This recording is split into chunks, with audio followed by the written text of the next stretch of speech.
In this video, we'll show you how to change your subscription plan in Option Panel. Option Panel offers 4 subscription plans, each with different features, and the good news is that you can switch between them at any time, whether you want to upgrade to a more powerful plan or move down to a simpler one. There are 2 ways to access the plan comparison page.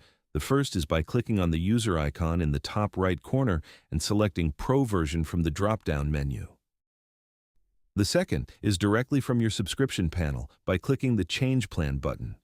The 4 available plans are, from simplest to most complete: Free, which is entirely free of charge but comes with some feature limitations; Starter; Pro, the most popular plan among Option Panel users; and Prime, the most feature-rich plan of all. In this section, you can review and compare the features included in each plan in detail. And with a single click on the corresponding button, you can switch to whichever plan you prefer. Let's walk through a practical example. We'll start with a downgrade. A user on the Pro plan wants to move to Starter.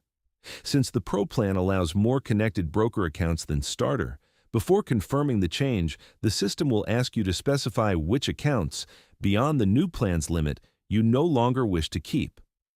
This downgrade has 2 important practical effects. First, the accounts you choose not to keep, along with all their associated trades, will be frozen for 90 days.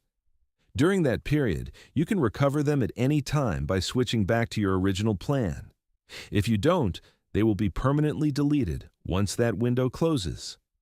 Second, when switching to a less expensive plan, a credit will be generated in your favor for the unused portion of your previous plan.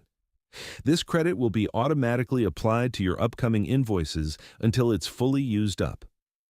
Now let's look at the opposite scenario: an upgrade. The same user moves from Starter to Prime.